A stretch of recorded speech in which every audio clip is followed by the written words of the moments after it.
drug abuse, cancer, measles, diabetes, AIDS, cancer.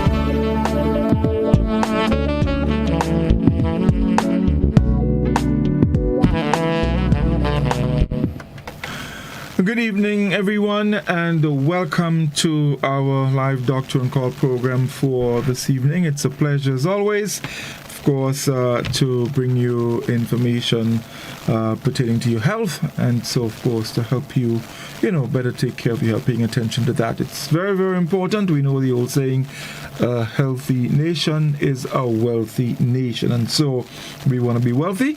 That way we need to be healthy.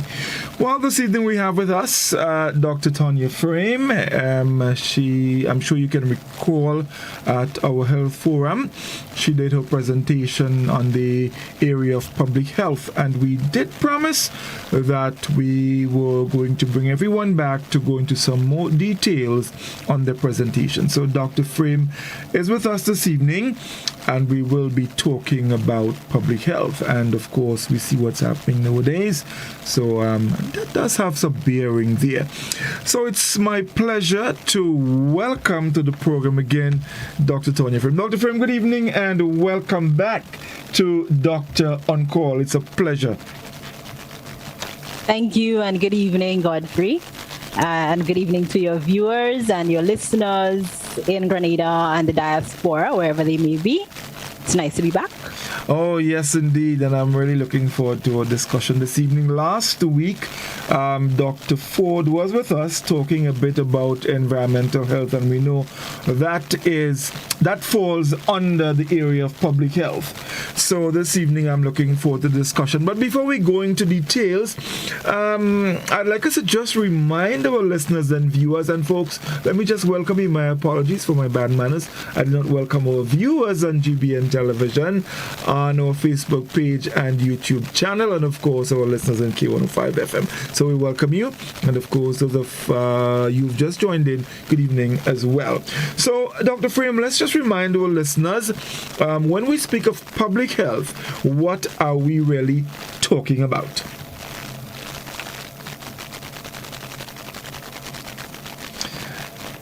Always a good question. Yes. What is public health?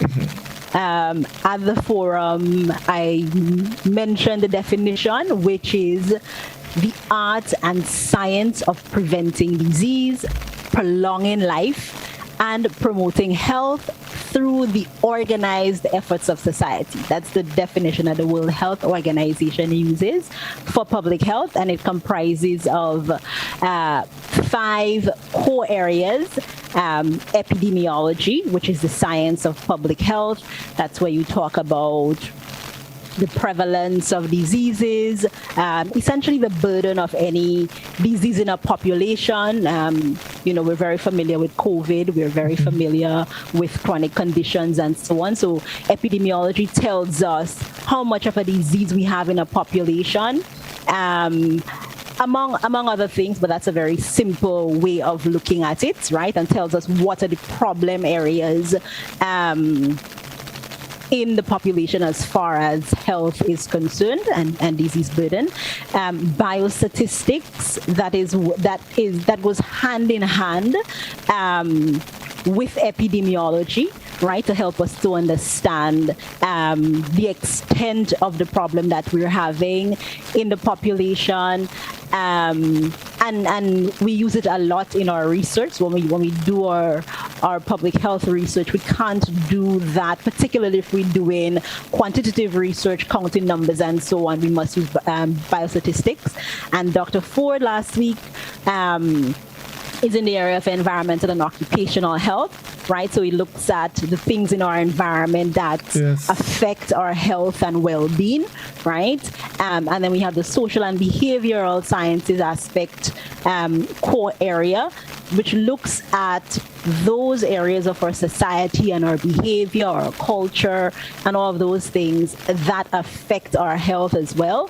And then the health policy and management area looks at that sort of more macro level, government level, policy making, your management aspects of how we handle the healthcare system, how we operationalize, plan, design our health services, and all of these things.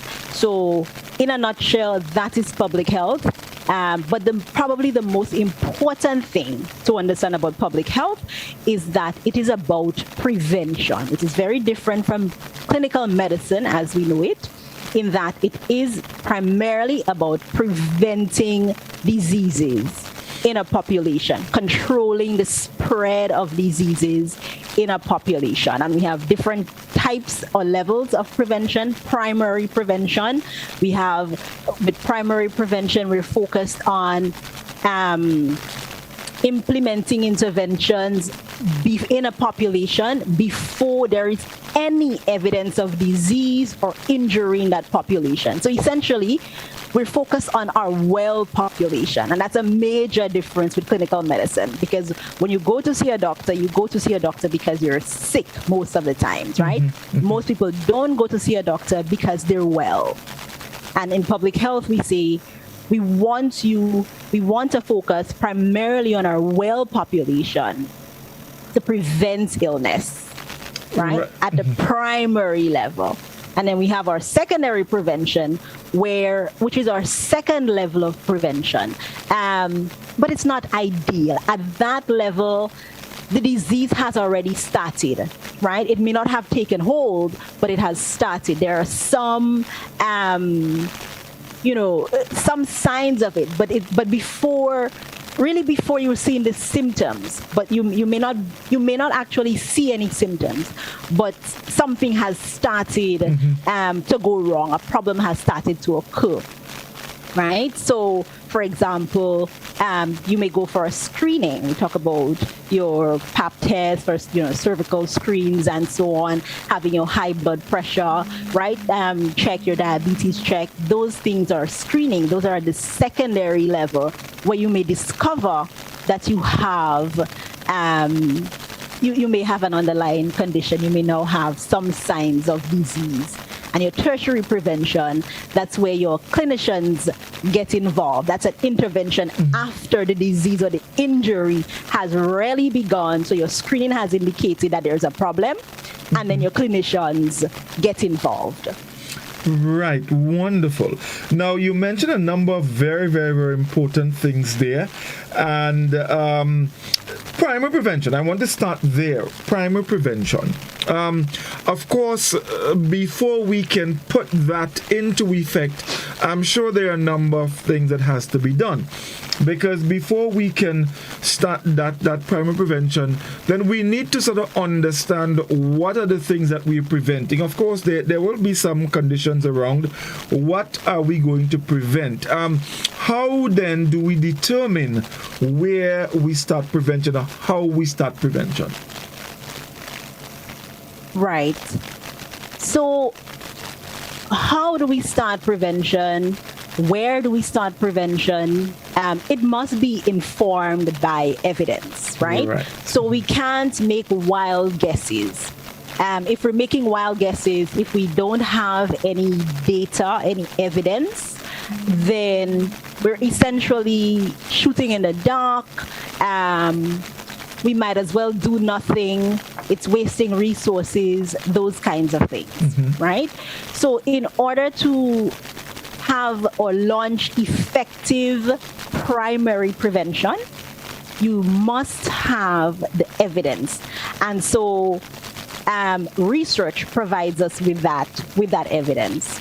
And it doesn't always have to be doing what we call primary research, which is maybe doing a survey or going out and asking people, interviewing people and having focus group discussions and so on to find out what the problems are.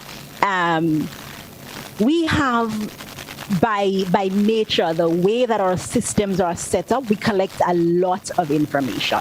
So we have what's called secondary data sources, right? So for example, when you go to see a doctor, whether in the public sector or in the private sector, they collect some information from you, right? There's usually a form that you have to fill in. That form contains a lot of information about all of the people who have come in to access those services, right? It tells us, gives us their history. It tells us what kinds of conditions their family members have, what kinds of existing conditions they have. Sometimes it's limited in ways that it doesn't tell us always about things like the kinds of work that they do, right? Or about their family context, right? So it might tell us whether or not they're married, or if they're unmarried, if they're divorced, those kinds of things. But it may not give us enough information about their family situation and other things about them that could affect their health. Mm-hmm. So a number of different data points or data sources to collect information so that we have enough data to make an informed decision. So we can have a combination of primary and secondary sources.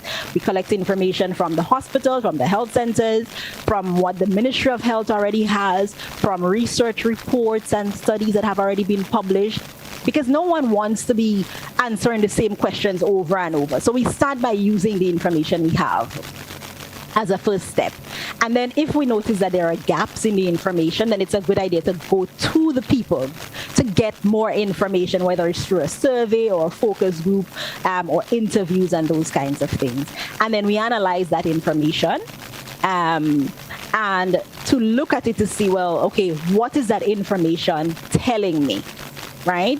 And an important part of that process is always the involvement of the people that we are trying to use the information to help. So the general population. It's always important to use the general population, right? Mm-hmm. Mm-hmm.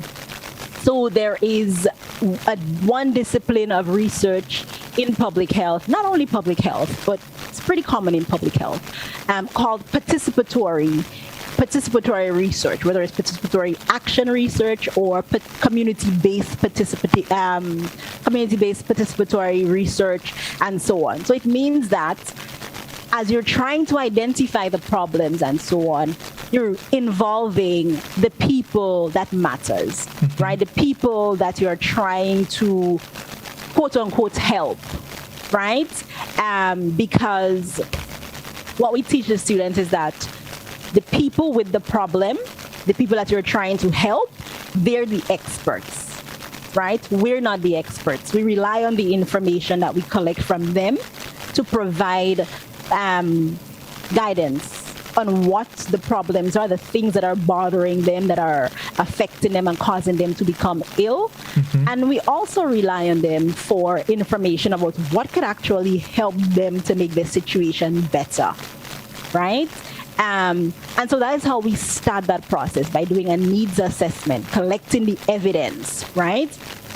And then analyzing that evidence, involving other organizations, involving Ministry of Health, NGOs, and so on, and using that kind of approach. And once we have all of that information, then we say, okay, based on the data and the statistics, biostatistics, and all of the analysis that we've run, these are the priority areas, right? And when we identify the priority areas based on the research, then the people should be involved in saying, well, you know, actually you're thinking, even though the data says it's A, B, and C that are the priorities, actually, if you do C first, C is going to have a much greater impact. Mm-hmm. Right?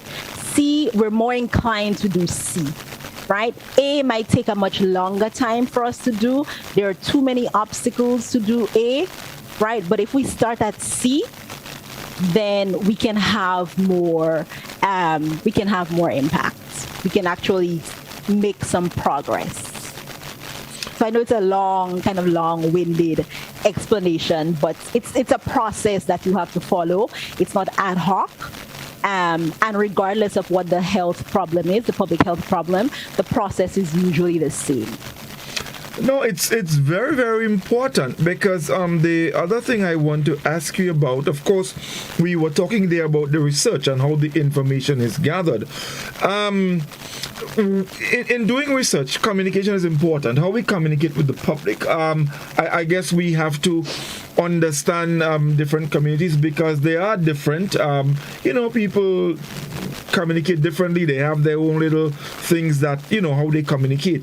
How is that important in the research process, the whole area of communication in the area of research and the primary prevention?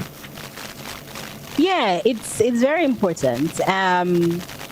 First of all, you have to inspire trust, right? You want that if you do a survey or if you invite people to give their opinion and tell you what's going on with them, that they would be honest with you, right? So communication is important. Building that rapport. So it also means that the messenger, the message and the messenger are very important as part of that communication. Because you want people to feel that the process is legitimate and there is value that they are contributing by engaging when they engage with you, right? So whether they're just providing you with information or whatever their role is, right? They have to feel that it's legitimate and they are going to be helpful. It's not a waste of their time. So that's important. And then also just being very transparent about how you're going to use the information, what are you going to use the information for, and how you're going to come back and share that information with them, what their specific roles are, and where their roles start and end, and those kinds of things. So that's a very critical part of it. And when you relate that to primary prevention, a lot of the strategies that we promote in public health are around the social and behavioral aspects, right? Mm-hmm. They're multifaceted. So we don't only do the social and behavioral aspect, but we combine that. So for example, with the policy component that the government will take care of, policy and legal components, with the social and behavioral. So whether it's what the individual will do, right? The changes that they can make, and how that's also linked with the role of governments and institutions, right? How that is linked with the broader environment, the physical environment, and all of the things that Dr. Ford would have spoken about last week. So it's very important for us to communicate, have that communication. It's not a one-way type of communication. It's a bidirectional communication. Mm-hmm.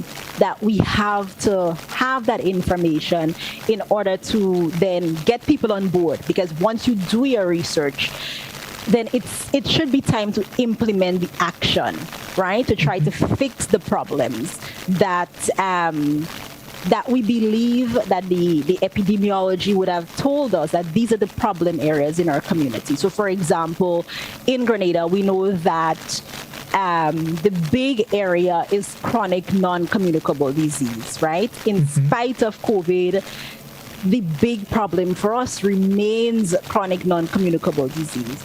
And so it's an add-on. I know Dr. Nixon talks about that all the time, that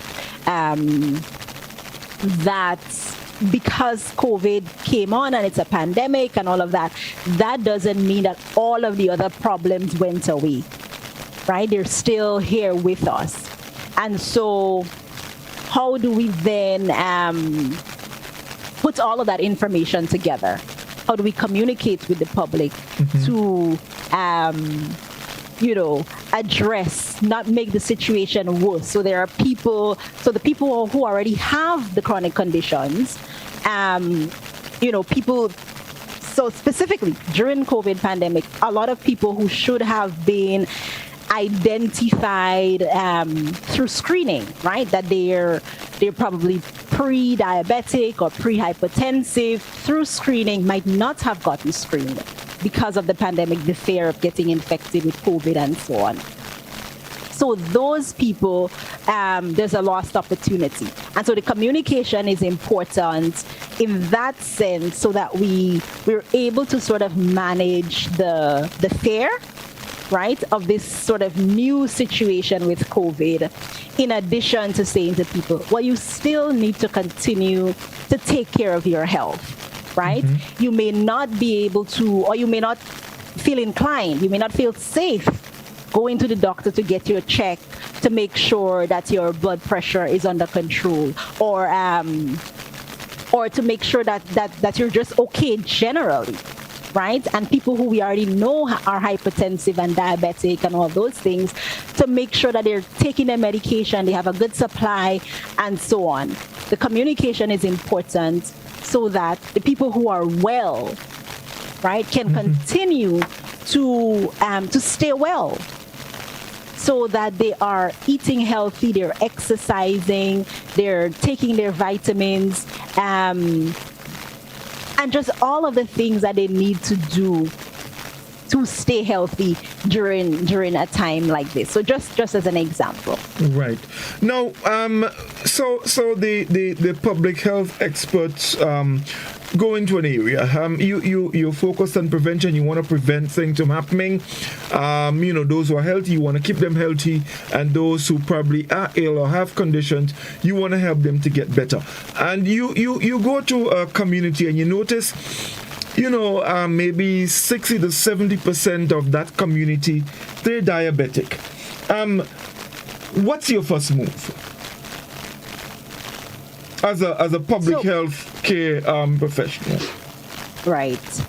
So noticing that those that you have that high percentage of people in that population who are diabetic, you're trying to now control the situation from getting worse, right? Among those people who are sick. But for me, I would think immediately, well, what's happening in this community? Why do you have such a high rate of diabetes in this community?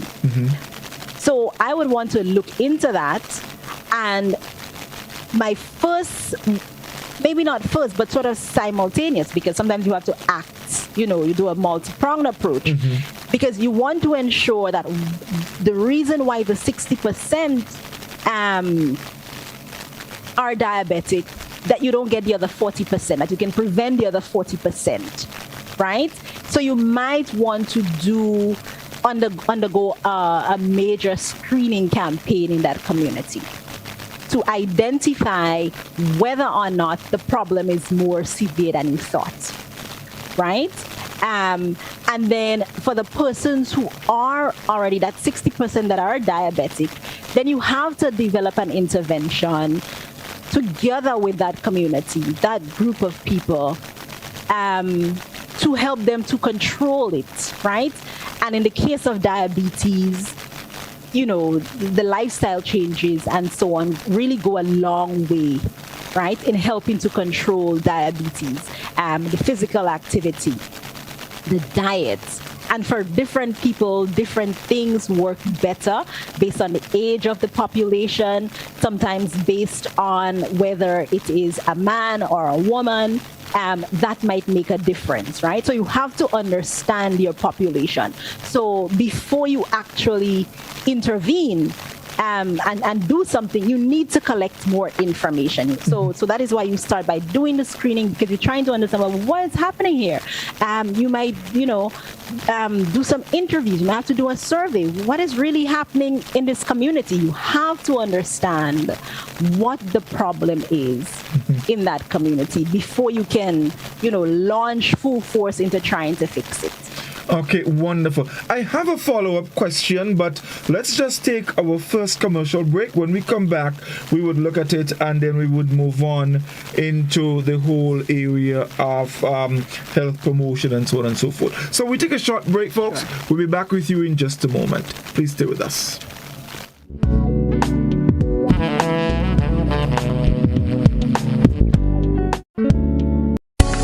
Believe in our strength.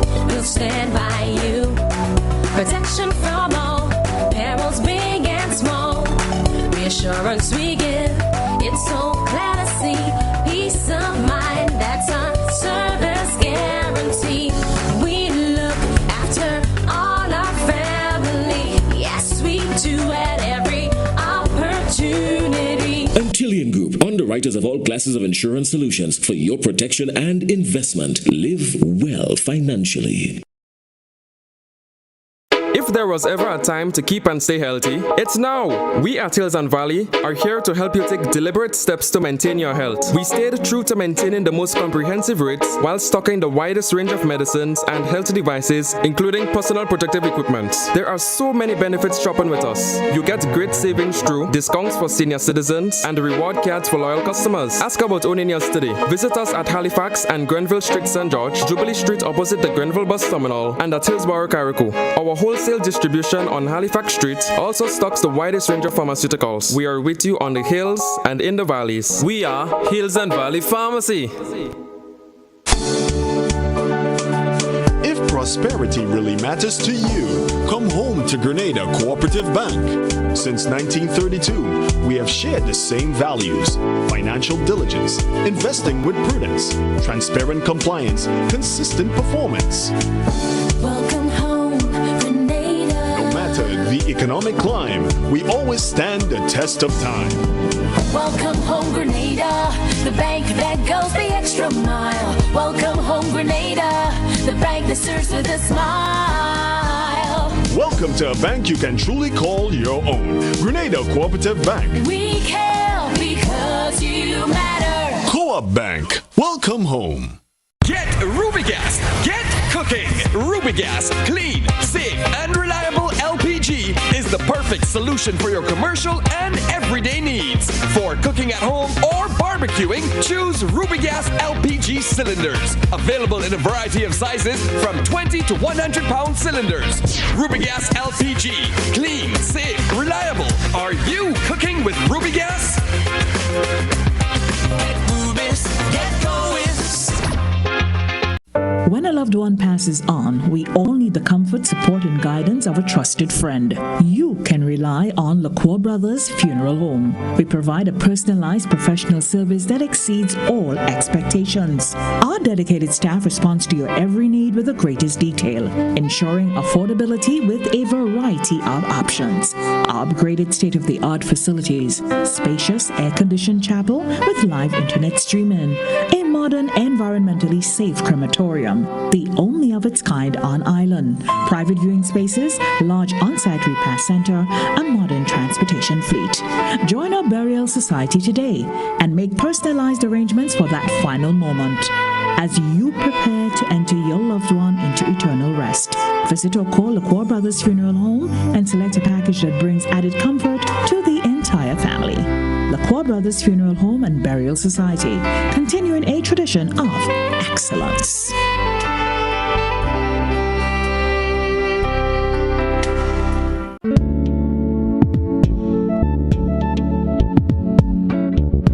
Drug abuse, cancer. Welcome back, everyone. It's Doctor and Call, and those of you just joining us, we're happy to have you, and of course our viewers on the Facebook page. We're Dr. Frame is with us, Dr. Tonia Frame, and we're talking public health this evening, and of course its importance. Dr. Frame, you detailed some of the things that needs to be done, and one of the very important things you mentioned earlier was getting to understand, for example, why a particular condition exists in a community. And I'm listening and I'm getting the feeling, wow, the public health professional has a lot of work to do, especially in the area of communication, because you have identified the problem. You realize, wait, these people, the reason why they are diabetic is because of the diet. That could be because of their living conditions. Maybe they can't afford to purchase the kind of foods that they require to keep them healthy, and so you need to move to probably organize some assistance. The communication now moves from between yourself and the community to the public health professional and probably the Ministry of Health or the authorities, let's put it that way. What do you do then at that point? And how do you marry that kind of information with what you now have to relate to provide assistance for the people, let's say, in that community. Thanks, Godfrey. Just before I go ahead, I'm feeling a little bit alone because I'm not seeing you on my screen. So, You're not. I'm wondering why. My producer is doing something wrong because I'm supposed to be on the screen. I'm not sure what is happening here, but he's listening, and I'm sure he's going to be able to get us sorted out. I don't know what is going on here, but they're going to sort us out. But I'm here. I can continue. Yeah. Mm-hmm. So your question, I think, takes us, as you said before the break, into the realm of health promotion, I think. And what we do with health promotion, or how we define health promotion, is really that process of enabling people to increase control over their health and to improve their health, right? So health promotion is really an empowering process. It's not about doing it. I'm seeing you now. Okay. All right. Excellent. Okay. Lovely. Mm-hmm. So it's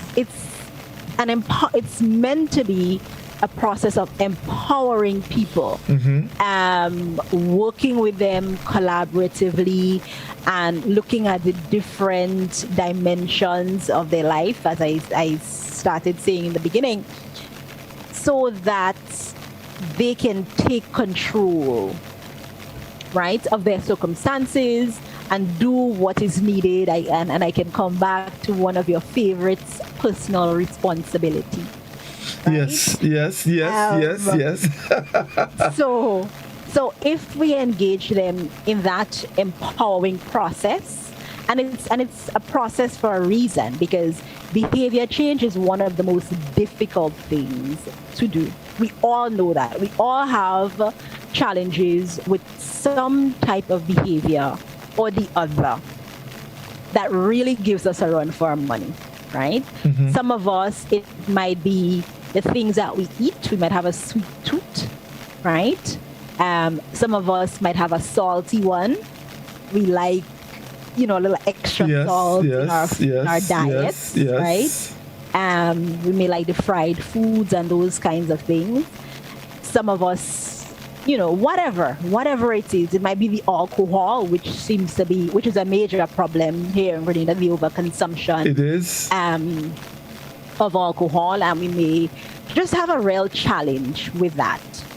And so what happens in the health promotion process, and as you rightly say, it happens with the authorities. It should happen in collaboration with them. They may not always take the lead, and they don't have to always take the lead.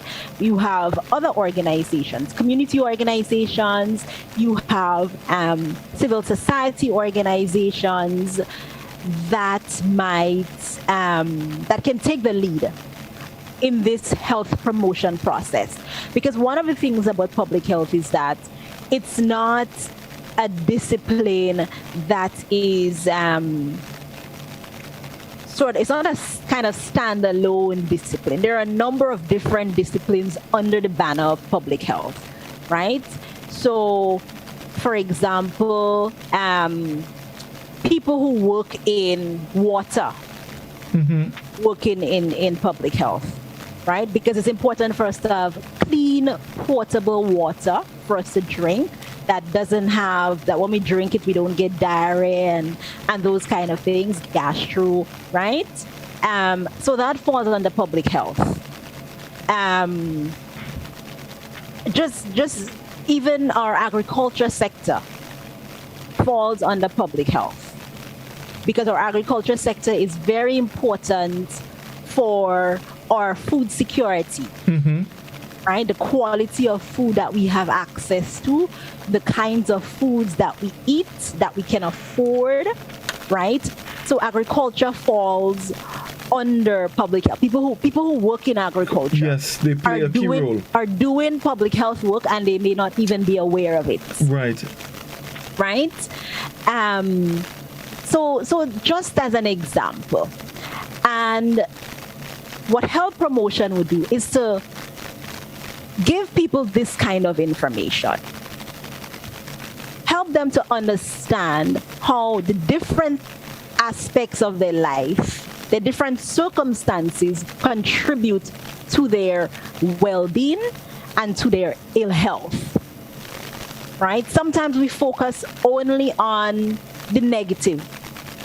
It contributes to your ill health. We keep talking about the poor health outcomes, but we're not putting enough emphasis on the quality of life outcomes and all of the benefits that we can have as a result, right? And it's a slow, painful process. It doesn't happen overnight. And that's one of the difficulties with health promotion, right? A part of that challenge too is because we don't have a lot of the resources ourselves, the financial resources, right? So I'm very specific about, resources, because the resources are not always financial or only financial. So we know we have financial resource limitations, but we have other resources, right? We have rich, fertile lands, right? We have a youthful population that can work and can be productive citizens, right? So we can look at employment as also contributing to public health, right? And I believe I would have mentioned about the social determinants of health in the forum. Yes. So those things are all part of that social determinants of health concept, right? And so we empower people and we let people know, and we help them, to be in a position, get in a position where they can then make those decisions, right? So they can engage in productive work. But in order to engage in productive work, a number of things have to happen, right? Either you are creating your own employment, right? And generating the resources that way. So you feel hopeful about the future, right? You can see your dreams and aspirations coming to life. That you don't feel that, oh my God, what do I do? I'm not working, I have no money, I want to do all of these things, but how do I achieve it? And you feel hopeless because you have no work, and you're, for one reason or the other, you're feeling that you can't become self-employed, right? And so if you can't become self-employed, what's the other option? Somebody has to provide a job for you, right? And if someone cannot provide a job, whether it's government or the private sector, and you're unable to become self-employed for one reason or another, or you are not self-employed for one reason or another, that is not part of you're not being empowered. You're not feeling empowered, right? If we are simply just telling you, okay, let's use your diabetes example in that community, right? So you have diabetes. This community is diabetic, right? Large 60% of that community is diabetic. And you're saying to them, well, exercise, physical activity is really important for getting your diabetes under control. It will improve your quality of life. It'll add to the years of life that you have, right?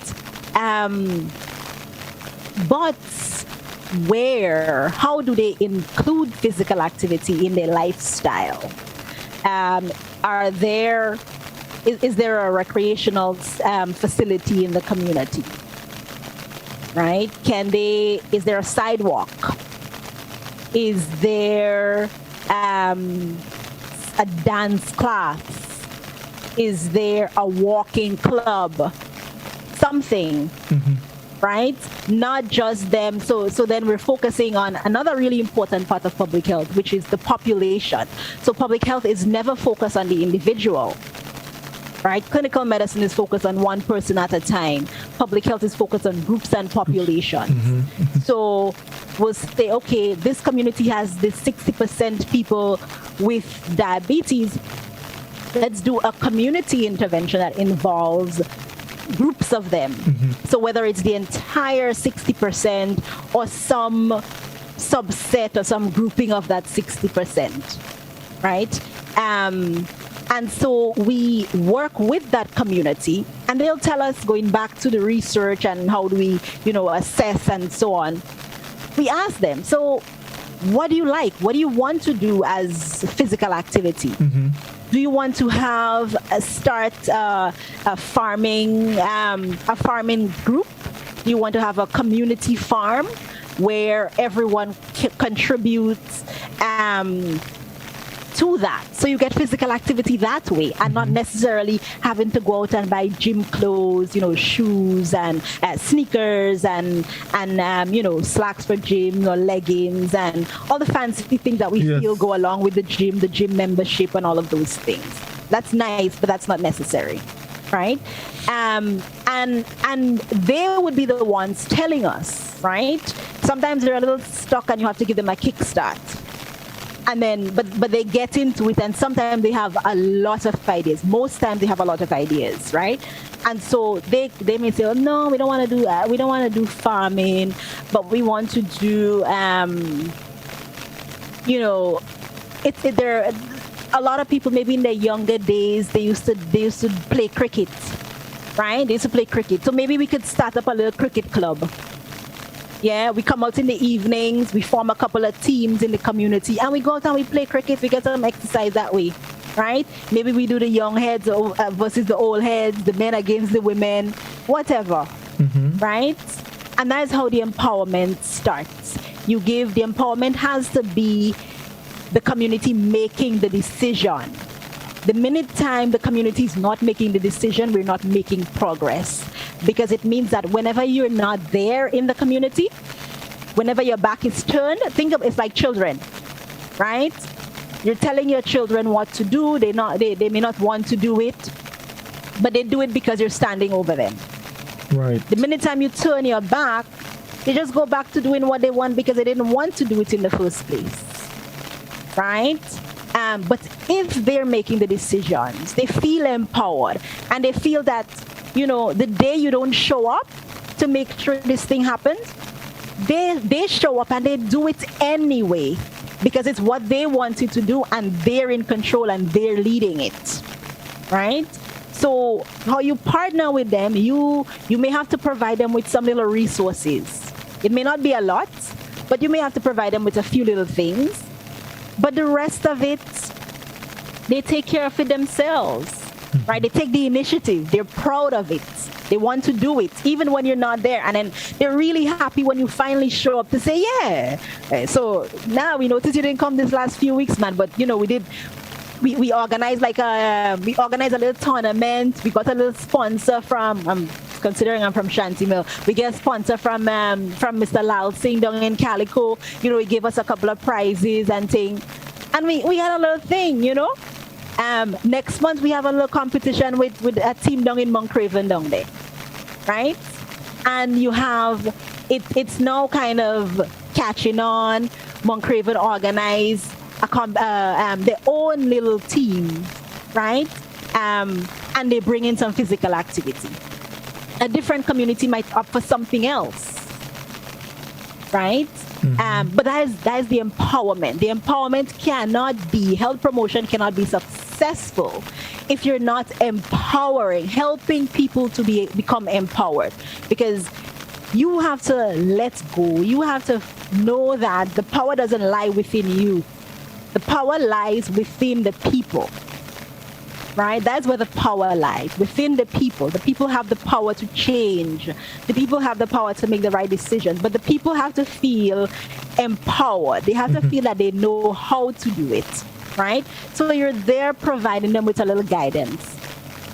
Right? A little guidance to say, well, not do this, but have you considered this? And then they'll discuss it and say, hey, nah, that sounds good, but we will go this way instead. And you go this way with them. Right. Right? And they might have to fail and then come back and say, well, you know what?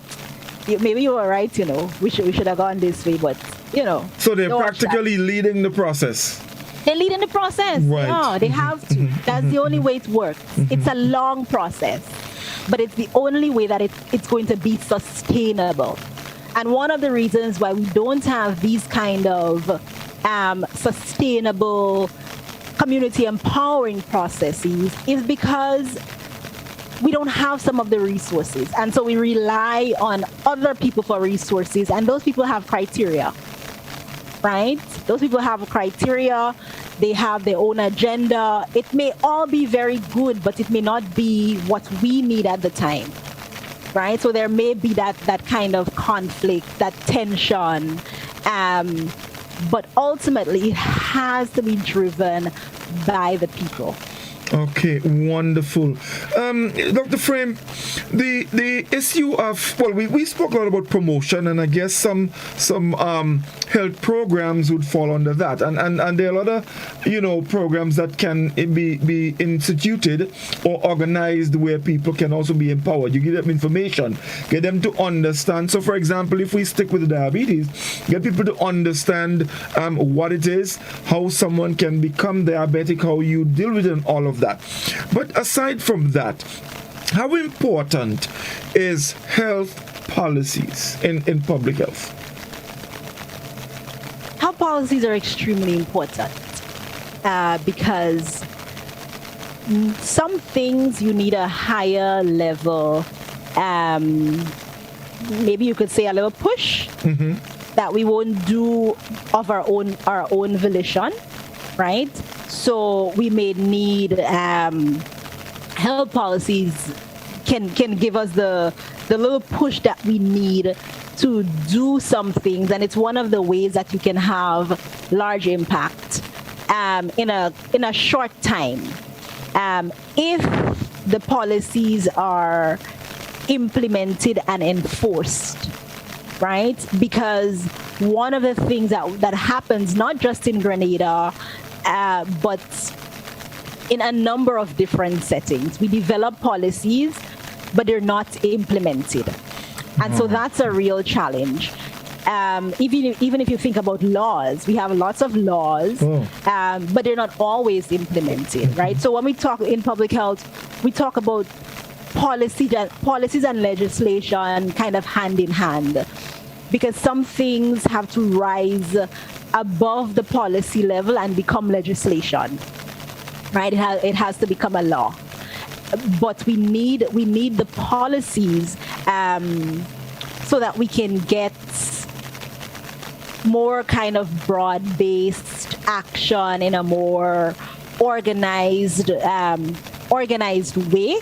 It puts everyone on the same page, particularly for healthcare providers, service providers, the people who actually have to implement things, right? It's really helpful for them. It helps the general population to know that, this particular thing is not just targeted at me, right? We're all in this together. This is for everybody, right? It's population wide. We're all working together to this same end, right? That's the ideal. That's the ideal. It doesn't always work that way, but health policy is really important. But the trick is that you can't get bogged down in the policy, right? I think a lot of times we kind of get caught up in the policy as the higher level activity, right? So it's at the level of the organization, it's at the level of the Ministry of Health. It's a nice document. I've written a good bit of those myself. It sits on a shelf. And then what? Right? So nobody likes those kinds of policies, right? People in public health want that when they develop policies that they're actually used to affect change and to help improve whatever the situation is that it's meant to improve. So health policies are very, very important complement to the interventions as part of the different levels that we can intervene. Right, lovely. Now, one of the 10 essential public health services is to build and support a diverse and skilled public health workforce. How do we do that, Doctor? I'm putting you in some positions here where I hope you can handle it. I trust you can. How do we do that? I like to bat in my crease, Godfrey. I like to bat in my crease, No, sometimes you have to step down the crease, I mean, when you want to score quickly, you have to step out of the crease and go for a big hit sometimes. A big hit, all right. Mm-hmm. So, sort of very generally, I'm not coming from a health workforce development expertise, right? But just sort of very, very general perspective on it. It starts with, again, like I said, the processes are all the same, right? So you have to identify what are the gaps in your current health workforce. If you don't know what the gaps in your current health workforce are, then you can't really do much about it, right? So you can have people going off to all kinds of fancy trainings in all kinds of fancy countries, or consultants coming to do trainings here and all kinds of things. But it may not be the types of training that can make a difference. Right, so we have to first understand what our needs are. So, what our health workforce needs are, what the gaps are, before we can do anything. Right. And then I think one of the good things about Grenada as far as health is that we have St. George's University. Yes, indeed. Which is a health training institution, right? Health training institution, primarily. Maybe not something that we maximize, but it is here on island. And so it provides, we have access to training doctors and nurses and public health professionals and psychologists and a range of other professionals. So the health training component is important, right? But although we have St. George's University here, are they able to provide training in the areas that we need as a country to help us to bolster our health system, right? Are they able to, and they're only able to do that if, as a country, we have identified what our health needs are. Yeah, what is required? Right? Yes. What's required, right? So there's a health worker shortage globally. It's not unique to Grenada, but there's a global health shortage. And some areas, particularly rural areas, are usually more disenfranchised and have a greater shortage than urban areas. So if you think about it here, we'll have a larger number of health workers in St. George's versus St. Mark, St. David, those rural parishes. So we have to start with that. And once we've identified what those gaps are, we identify how we get them trained. And it doesn't end at that initial training. Continuing training is important. So for healthcare workers in particular, there is continuing medical education, right? So that you can continually upgrade your skills. I think it also has to be a requirement that healthcare workers are just keeping up with the more recent, research and knowing what's going on in the field and so on, so that they can provide the best care. And then part of that as well is just the communication with, I think we overlook that in medical education, that communication component. How do you interact with the patient to ensure, because at the end of the day, the patients are the customers, right? So it's really a kind of customer service job. We talk about bedside manner and all those kinds of things. So, and we hear those complaints all the time. So is there a need for us to do more kinds of medical communication, and how the patient and the doctor interacts, how the nurse and the patient interact, and those kinds of things.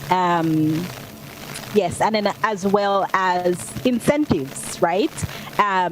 Again, because of our resource shortages, I think we have to be really creative about how we attract and keep our healthcare providers, right?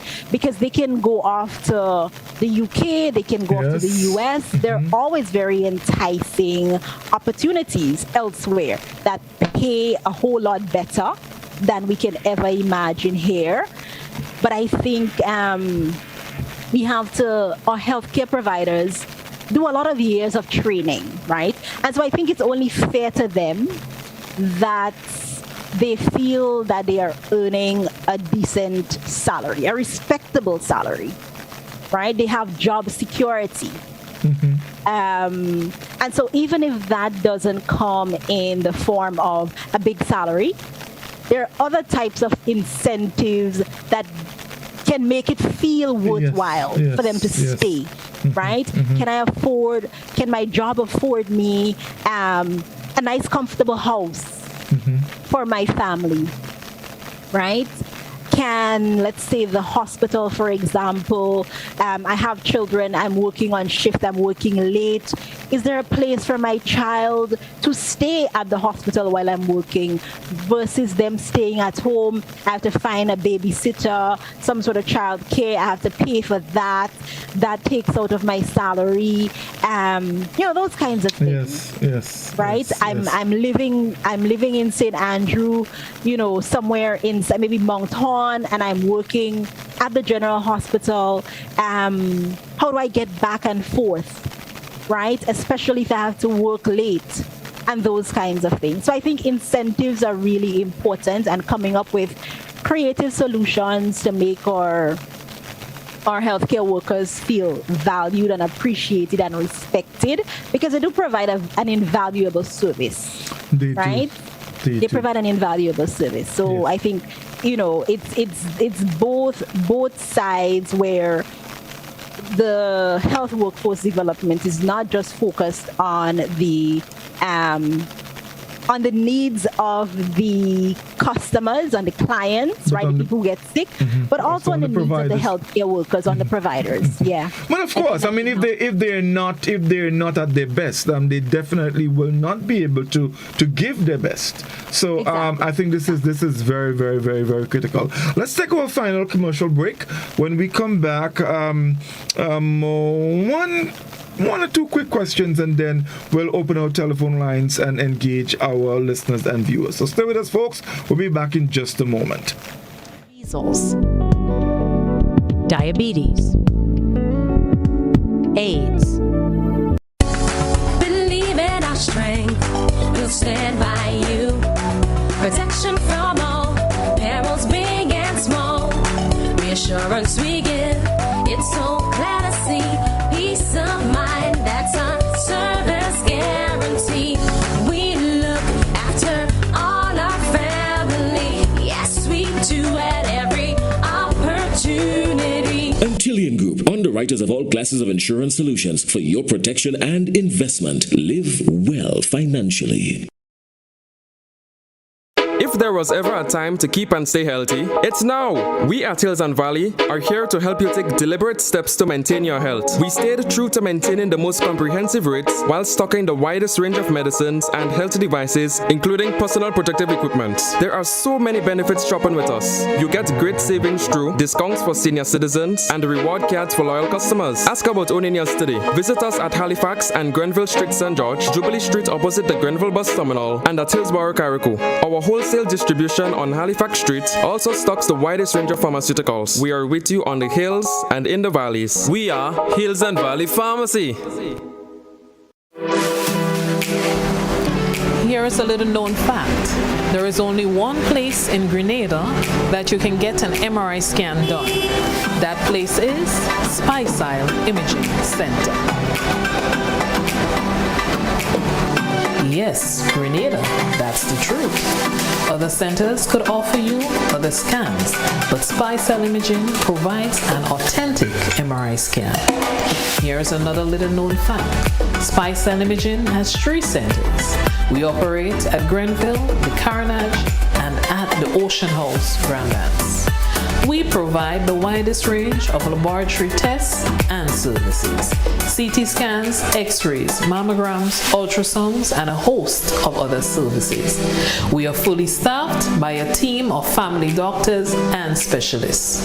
Call us today at 444-7679. or 406-1500, or visit any of our 3 locations.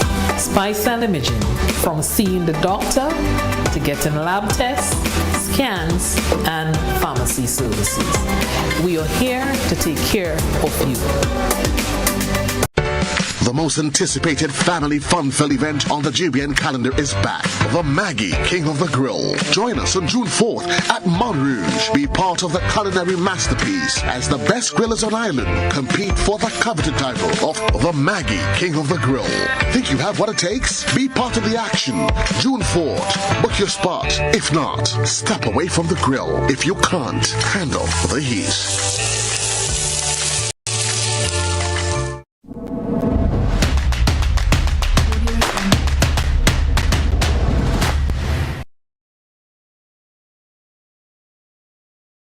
GBN Television News at 7, a pulse on all things Grenadian. Look out for our new features through expanded synergies with our media partners in Barbados, St. Lucia, Jamaica, Trinidad, and beyond. Capturing the latest in news, sports, weather, and entertainment. Credible, informative. Thank you for making us number 1. News at 7, live, Monday to Friday on GBN Television, Channel 7 and 11. K105.5 and 105.9, Hot 98.5 and 98.7, GBN Television Facebook page and YouTube channel, and www.gbn.gd. GBN, with you anywhere and everywhere.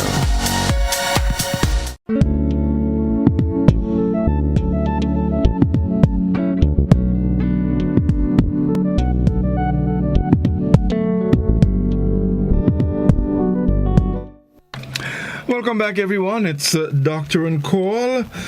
Dr. Frame, before we open the telephone lines, 2 quick questions. I'm going to ask you both of them together. So you can just take them and then we'll open telephone line. The first one, as a public health professional, what are some of the shortcomings that we have in our public health system here in Grenada? And what suggestions can we put forward to get it to a better place? And then secondly, we have come from a place of no COVID cases to over 1,000 in a very short period of time. Where does that fall in the whole scheme of public health? So I don't know how you want to take them. Both very big questions.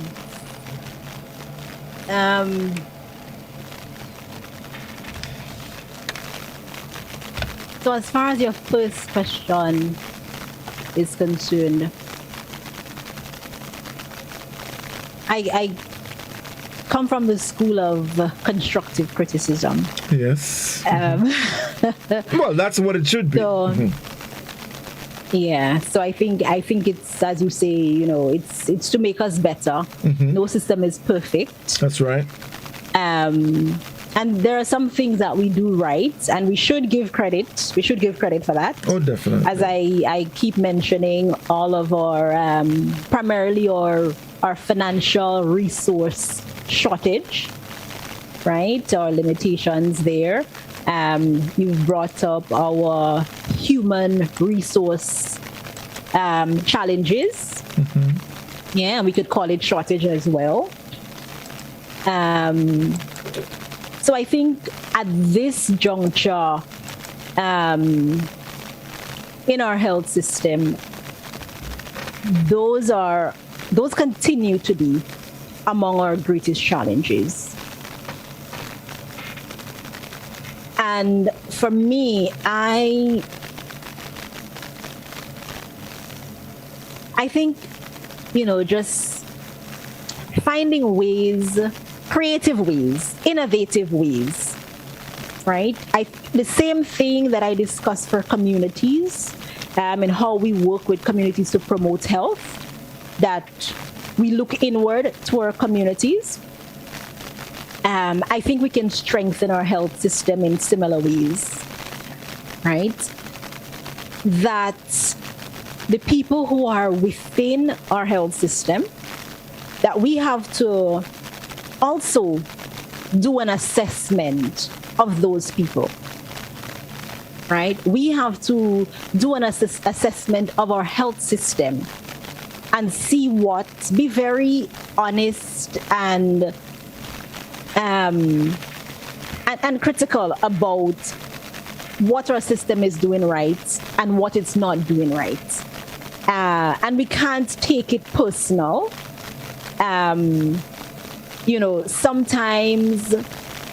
Sometimes we have square peg in round holes, right? We know that. A lot. Of course, a lot. Yes, we do. We have that. We have to call it out. That's how we're gonna, and that's how we're gonna fix it. If we don't acknowledge and admit it, we won't be able to fix it. Yes, we have to acknowledge that we do have square pegs in round holes, but we have to be honest about that, and in order to go forward. So we have to be able to identify that, right? Our Ministry of Health is not like other Ministry of Health, right? Or it should not be. Ministries of Health don't have the luxury of being political. Right. They don't have the luxury of being of having favorites, right? They don't have the luxury of budget cuts, and those kinds of things, right? Our Ministry of Health has to be beyond political reproach, and just do what is required to keep the country safe, keep the country healthy, keep the country productive, right? I think a lot of times we focus on maybe the Ministry of Finance, the Ministry of Tourism, right? But I think that two of our most critical ministries, and one of the challenges with the health sector, is that it is not a revenue generating kind of sector, right? It's a burdensome sector that drains resources. So, Ministry of Finance can never like the Ministry of Health, because the Ministry of Health is like a bottomless pit. You keep throwing money into it, and at the end of the day, you're asking, well, where did the money go? What do you have to show for it? Right? So I think one of the biggest things that we're challenged with in the health sector is to make our health sector a productive sector, because it can be a productive sector, right? But there are some basic things that will need to happen for that to occur. We talk about universal health coverage and national health insurance, because it truly is important that when you need healthcare at that time, that you shouldn't have to worry, oh my God, how am I going to pay for it? It's only going to make your health worse, right? Because stress is one of the biggest factors, the biggest contributors to ill health. So that's just going to make your health worse. So we need to sort out national health insurance. That has to be a priority, right? It needs to get done. It's something that we've been working on for a long time, but I think we should have been further advanced than we are now. So I think that's one of the critical areas for us, and COVID has shown us in not just in Grenada, but in many, many countries, including developed countries like the United States, right? That access to health care without worrying about the financial burden is critical. Because we talk about long COVID and we don't quite understand yet all the implications of that in the long run, right? How are we going to pay for that? So we need to sort out national health insurance, because we need to have a means whereby people can continue to access health services, and the expensive kind of health services that people need for rehabilitation, and so on. The kind of services that you get from the hospital, right? And so we know we can go to a health center and get services there. It's practically free, right? In most instances, it's free. But when you need the services that are available at the hospital, it's still relatively inexpensive compared to many other countries. But it comes at a higher cost that a lot of people cannot afford. So we need to sort out universal health coverage, national health insurance, which is the model that we've chosen. So universal health coverage is one, or another one. What would be another that I would say? I would say collaboration, right? Knowing that the ministry cannot do it together, right? So just before I move on to collaboration, just to say as well, that it's important for us to also always be able to make the financial case for investments in the health sector, right? To help the Ministry of Finance to understand, and our technocrats in the Ministry of Health should be able to do that, to make the case to the Ministry of Finance, to help them to understand that you cannot skimp on the health sector budget. Right? That's critical. And that goes hand in hand with universal health coverage and national health insurance. If they don't understand the financial case for it, that how much ill health really costs us, and that's not a difficult case to make, because there's a lot of data regarding that everywhere, right? And so apart from making that financial case, the collaboration, because the health sector, the Ministry of Health and the authorities cannot do it on their own, right? I'm coming back again to your personal responsibility. Godfrey, I've been thinking about this personal responsibility since you've asked me about it twice. Oh, yeah, I've been thinking about it. It troubles me a little. In fact, I'll tell you, and every time I talk about it, I have to always conclude, and it's something I probably didn't think about. I was just thinking about some of us being careless, but then after you responded to me, whenever I speak about it, then I have to find myself talking about making some of the things available in order to effect personal responsibility. Yes, and I appreciate that. Oh, yes, indeed. Yes. Very, very important. Yeah, so I think the collaboration. We have to collaborate with the Ministry of Health. The Ministry of Health has to collaborate with us as individuals, as organizations, as communities, to work together, right? To get to that point where where our populations feel empowered, right? It is not easy. I keep saying it is not easy, because I also struggle with it. It's a difficult road to stick to, right? You have to have stick-to-itiveness for it to work. But we have to work together. We have to collaborate. We have to understand and appreciate each other's shortcomings and each other's weaknesses and each other's contributions, what we each bring to the table. And the Ministry of Health should never feel that they have to do it alone. Because I don't know anyone, considering the role of the Ministry of Health, I don't know anyone who wouldn't want to collaborate with the Ministry of Health to improve their health, which means improving their quality of life, improving the outcomes for themselves, for their children, for their families, for their communities, and for the country overall, right? So collaboration is what I want to see. And I think all of that can tie in with, the new surge that we're seeing with the COVID numbers. I must tell you that I'm taking a break from COVID, sort of mentally. I'm taking a mental break from COVID. I continue to follow all of the protocols. I've never stopped. My household remains a kind of bubble. Of course, but that's important. Right? We all need to. Right, but it's not easy, right? Family members are feeling slighted. Friends, sometimes, you want to meet up with someone or you see someone and you want to give them a hug. You can't. You're still, awkward about how to greet people and these kinds of things.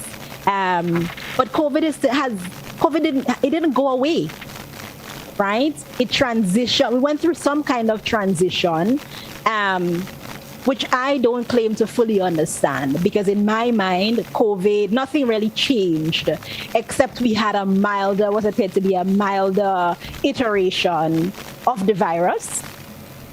And so I would say my concern remains, I don't have enough information about COVID. I'm not living my life in fear, but I'm living my life cautiously. That's right. Right? I'm taking prevention because my life is meaningful. My family, my children, the relationships that I have, the things that I do, my dreams and aspirations, all of those things mean something to me. So I treat my life with care, but that's a deliberate decision that I've made. That's my way of taking personal responsibility, right? And so I think we all have to figure out, how do we take personal responsibility in that sense? Right, and I think that's kind of what you were getting to. Yes. When we spoke, right? It's difficult to keep wearing the mask all the time, but anytime I'm outside of my immediate household, I'm not in the vehicle. My mask is on. Yes, your safe zone. Definitely. Yeah, my mask is on. Yes. Right. So I can say that I'm not surprised by the new surge. It was inevitable based on what you see happening in other places. We still haven't seen high rates of hospitalizations. But I continue to remain cautious, and I continue to encourage the general population to remain cautious, right? You asked about health, about how important is policy, right? Even in the absence of policy, sometimes you have to make the right decision. Oh, yes. Right? You don't always have to have someone tell you or force it down your throat what to do to protect yourself. Right? Sometimes you just have to do what you know is the right thing, even when it's very difficult. It may be very difficult to do so. So you live your life. It may not be living your best life, but live your life, have your fun. But at the day, you want to live to see tomorrow. That's how I see it. I try to keep things real simple, Godfrey. Well, no. I am with you 100%. Yeah. To me, I always say to people, I came here to live, not to die. Yeah. And I'm going to live and do everything I have to do to continue living. And that's very, very, very important. I mean, I don't think you could have said it better. Very, very, very, very, important. So, our telephone line is open, folks, 435-204. We have a few minutes. We can take a couple of calls. So if you do, we'll take them. Let's go to a telephone line. Doctor and call, good evening. Hello? Hello? Hello, good evening. Yes, good evening, caller. Hi, I didn't hear you, Fire Godfrey. Good evening. Greetings and greetings to the doctor. Is the doctor close by, or is she through the technology? Technology. Oh, well, anyway, I hope she can hear me. You see, Dr. Godfrey, I have a very serious problem. It's not the first time I shall complain about it, but, you know, listening to the doctor this evening, coupled with, in addition to what Dr. Ford spoke so explicitly and, you know, clearly about last week, Godfrey, about the environment, how the environment affects our health, and the problems that we create for ourselves, not even understanding that in the process we are damaging ourselves. I refer to the people who perpetrate the crimes, because in fact the case I'm referring to here is air pollution, Godfrey. Stunning figures the doctor gave last week at a local level, a regional level, and at a global level. But even on Saturday, I heard an official from the World Health Organization say the following. Listen to this, doctor, you can confirm it. Every minute in this world, 13 people die as a result of the effects of air pollution, respiring contaminated air, Godfrey. Listen, in the village where I live, there are some people who take advantage of us. I speak because I had a big mouth. I'm sufficiently versatile and articulate to talk. But there are other elderly folk in the village and in the surrounding areas.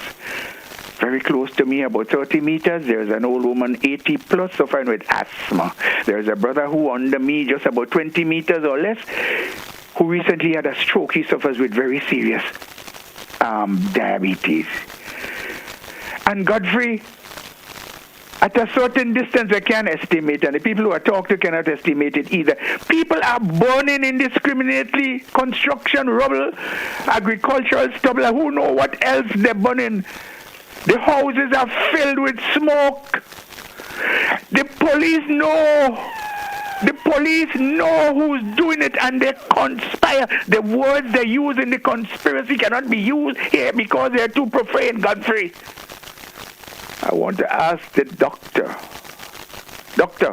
what can you and your fraternity do to bring about a prohibition of the burning in public places, especially near to residential areas? I urge you to consider it. To do whatever you people can, because it's killing people. Godfrey, you know what it is in the night. And I'm saying this, doctor, because I have a serious problem. You know what it is in the night? They're leaving these things burning to have to try to sleep with a gas and anti-gas mask on, Godfrey. Imagine it. Help us, doctor. Help us to get a prohibition, a total ban on the burning of whatever material, especially in public spaces around residential areas. Thank you. Thank you very much, caller. Thanks. Doc? Yeah, I mean, I really, really empathize with the caller because I understand the problem that he's speaking about. I mean, and if it's to the point where he or others are, have to resort to sleeping with gas masks and these kinds of things, that is quite severe. One of the things that we do in the Department of Public Health and Preventive Medicine, and Dr. Ford is the environmental health and occupational health specialist. So this is really right up his alley. But we do engage in community projects, involve our students, and so on. And we've had instances in the past. So, for example, the seatbelt law in Grenada, that was something that was, if I'm not mistaken, initiated by public health students at St. George's University. Right? I believe that they started the campaign. They started the campaign about it. And eventually it picked up traction and got the attention of the policymakers. And I don't recall all of the mechanisms that happened, but I believe it was initiated by public health students. And so I think, because I have heard the scholars speak about this more than once. So it's certainly worth looking into. I think if you hear, and I observe the burning that takes place. We do it indiscriminately. And so maybe it is something that requires some research. Even if it's just some interviews to collect some data, see how much of a problem it's really causing the population, right? And I think this takes us right back to where we started, about how do we get into primary prevention and all of that, right? And in this case, if this is something that has been a prolonged issue, you can find that it's already it may have already started having some negative effect on the persons in that community.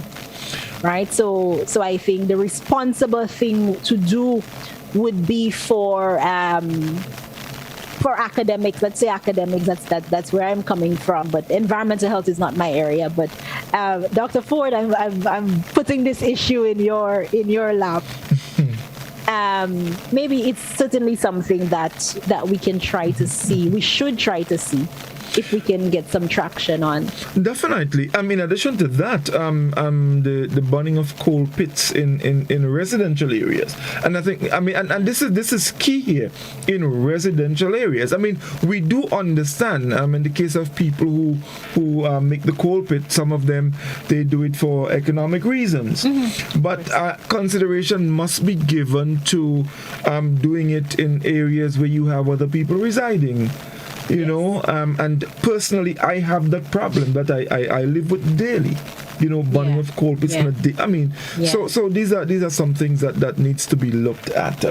I think one of the challenges is that we don't have that sort of residential commercial zoning. And so that creates some of the tensions that you see where you're having sort of these commercial activities, as you're talking about burning the coal pit, where people live, and then the source of the burning that the gentleman spoke about. I don't know what's the source of the fire. But you have sometimes again it's also just the enforcement, right? Because we know that there are laws about burning, right? We hear we get the reminders in the dry season and these kinds of things, right? So sometimes it's just about enforcing the law.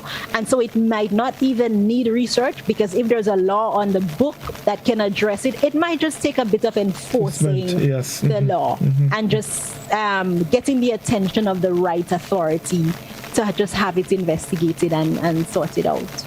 Yes, indeed. 435-2041, that's the number you can call if you have any of the questions you would like to ask, or if you want to contribute. We'll be happy to accommodate your call. The number again, 435-2041, because we're getting close to wrap-up time. Dr. Frame, while we wait, I was just reading something here on the importance of public health practice, and I just came across it, and it just deals with so much that you spoke about this evening. I just want to quickly share it because I think it is so important. It speaks to the elimination of contagious disease conditions, and we're talking public health here. Enhancement of life expectancy of human populations, reduction in the incidence and prevalence of neonatal disease and child mortality, integration of ethical approaches with health management services, and this one is going to fall right in the lap of the caller. Establishment of healthy environments, enhancement of self-care and self-management skills of individuals, prioritization of what did I do here? Yes, prioritization of healthcare services for the vulnerable communities, reporting of terminal disease conditions and the fatalities, reduction in the cumulative incidence of life-threatening conditions, and mitigation of preventable health risk factors. I think it just encapsulates so much of what you said this evening, as it relates to public health, and also the point you made about for example, the Ministry of Health and budget and all of that, and because it's not a revenue generating sector, to me, all the more reason why it is so important to boost our public health system. Because if that is done and we have an excellent public health system, a lot of the secondary effects will be significantly reduced.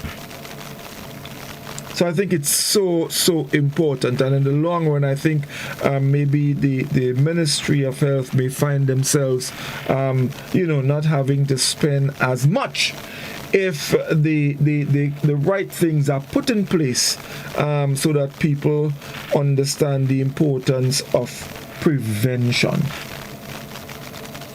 So let's go back to the telephone. We have a caller, Dr. and Call. Good evening.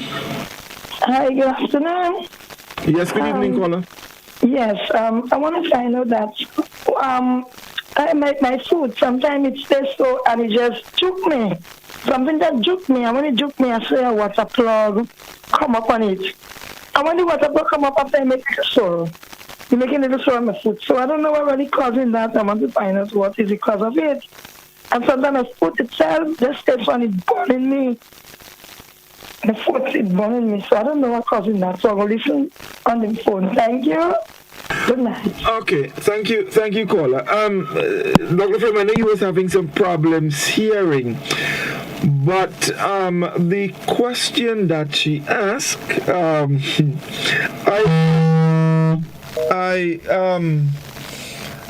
don't think I should even repeat it because it is for a medical doctor. She's asking about what she can do about something that comes up on her leg and forms a water plug and so on and so forth. So caller, you may Dr. Frame is not a medical doctor. She's a doctor of public health, and so you may have to visit a medical practitioner to try to determine, what is happening there, because the doctor may need to do an examination and then, give you a diagnosis.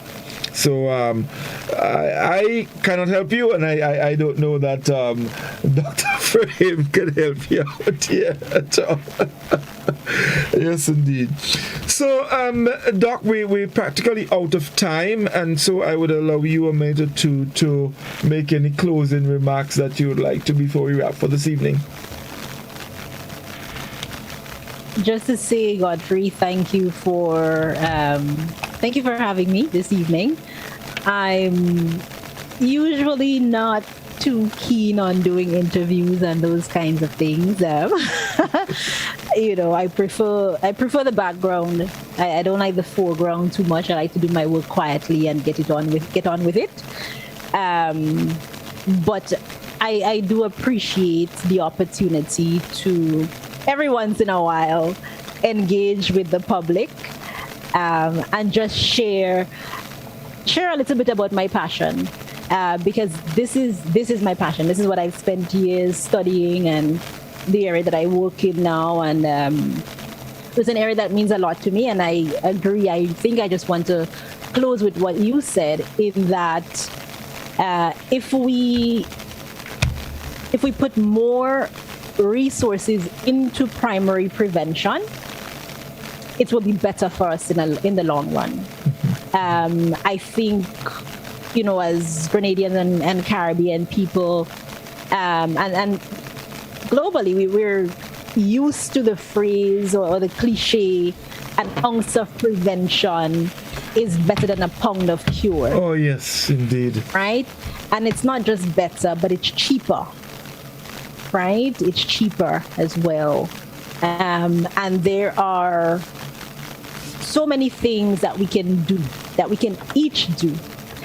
I want to leave us with, just the idea of empowerment, right? It's something that we should feel, we should be empowered. And when we feel that we don't have, that there's a lack of empowerment, we're feeling hopeless, we don't know what to do, there must be somebody. There must be some way, right? Even if it's on the internet, there's lots of crap information on the internet, but there's also a lot of very useful information. Oh, yes, indeed. Including on TikTok, right? Lots of very useful information. And so I want us to use the resources at our disposal.